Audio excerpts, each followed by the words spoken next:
Glyceride, we have a pH of about neutral. But when you free up or liberate those fatty acids from the glycerol, suddenly the solution will become acidic because you have all these free fatty acid chains floating around, right? So we have this neat kind of situation that as we do more digestion of fat, more digestion of the triglyceride specifically, we should expect the pH to go down. All right, so let's write that out. Fat, or let's be specific, triglyceride digestion should lead to an increase in fatty acid chains, which should lead to an increase in hydrogen ion concentration, which is basically the same thing as the pH goes down, right?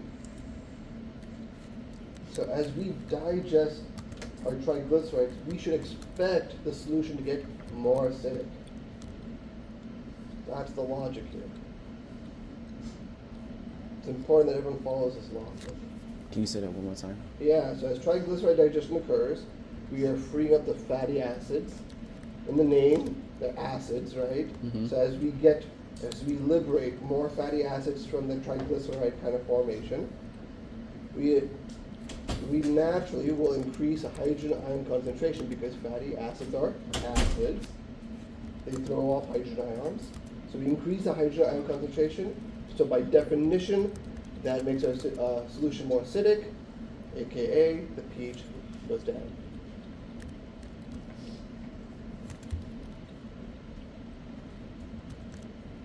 Are we all good with this? Because we are quite literally going to use this when it comes to our colorimetric test. Can you pass me the paper towels, please?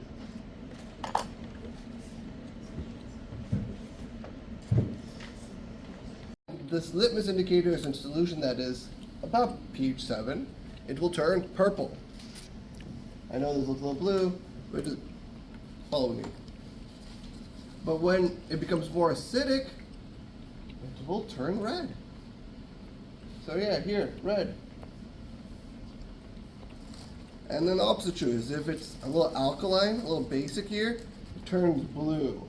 Now I know this looks like the neutral one, but I'll keep this up here. You can come up and look at the test tube rack up on my desk here.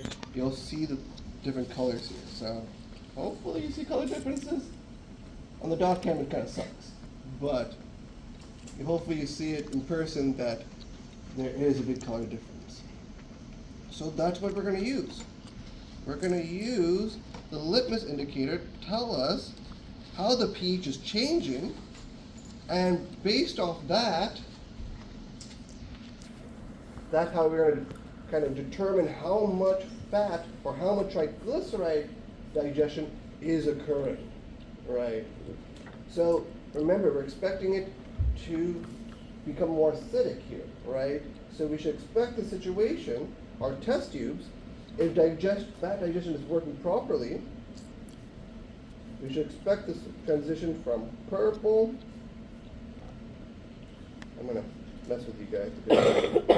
Purple to red.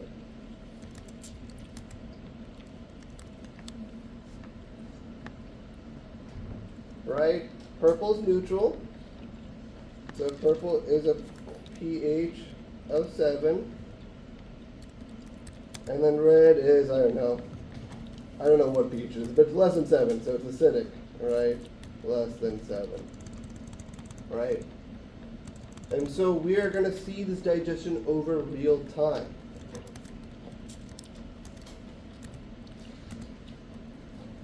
So we have two experiments. We have a digestion experiment and we have an emulsification experiment. And one important thing about fat digestion and absorption is the emulsification part. We talked about emulsification a couple labs ago, right? Now we're going to talk about it again. It's really, really important that we have emulsification. here is why. If we have fat digestion,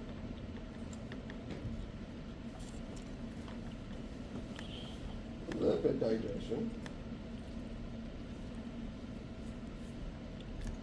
without bile, bile is going to be our amphipathic molecule. It's going to help emulsify our fat. This is what it would look like without fat, or without bile.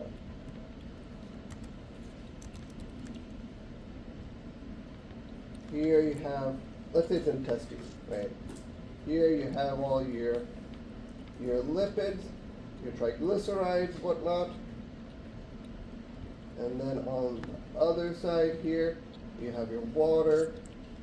And this is where your lipases are, right?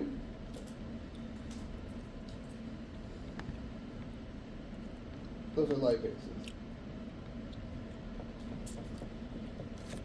So those lipases, they're kind of limited. They can only digest the triglyceride that comes in contact with the water layer. Because remember, lipids are nonpolar, water is polar. They're not going to mix, they're not going to dissolve. So there is we'll say a limited surface area of digestion. There's only so much space, so much contact these lipases have to digest fat. So limited surface area essentially means for, we'll say, low lipid, triglyceride fat, whatever you want to put in that word, digestion. No matter how the environment is for this lipase, it could be the optimal environment. It could have, the right pH, the right body temp, or the right temperature, which is body temperature. It could have all the great conditions we talked about yesterday, but because there's just simply not enough contact, not enough space for these lipases to get the job done, we're not going to have great digestion. Limited, right? Think about the diffusion example. Surface area over volume ratio is important, right? Same thing here, it's important. So this is where bile comes in. This is where emulsification comes in. So let's see what it looks like. So lipid digestion with bile. So we have that emulsification, right? We have those micelles now forming. So it looks profoundly different.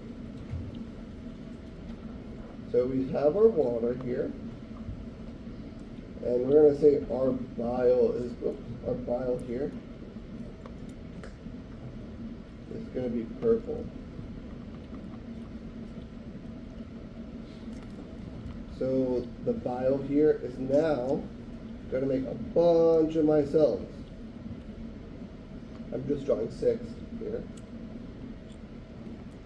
And now the lipid content is held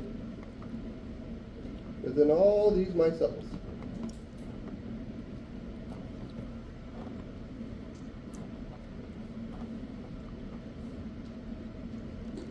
Now the lipase has so much more surface area. It has all this surface area now, which is much more. Note, remember, when we do emulsification, the volume hasn't changed. It's the same amount of lipid, but the surface area contact has changed. So now we have a lot more surface area, leads to high lipid digestion.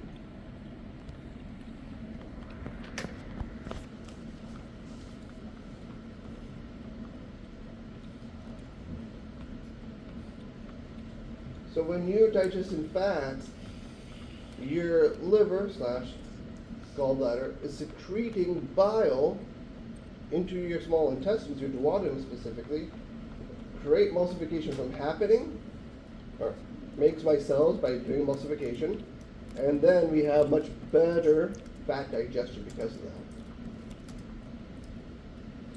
And that makes a difference between, we talked about yesterday in discussion, that makes a difference between absorption and non-absorption. That makes a difference between lipid digestion and lipid indigestion.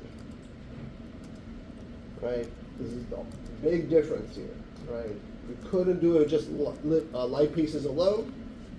We need the bile to make this happen.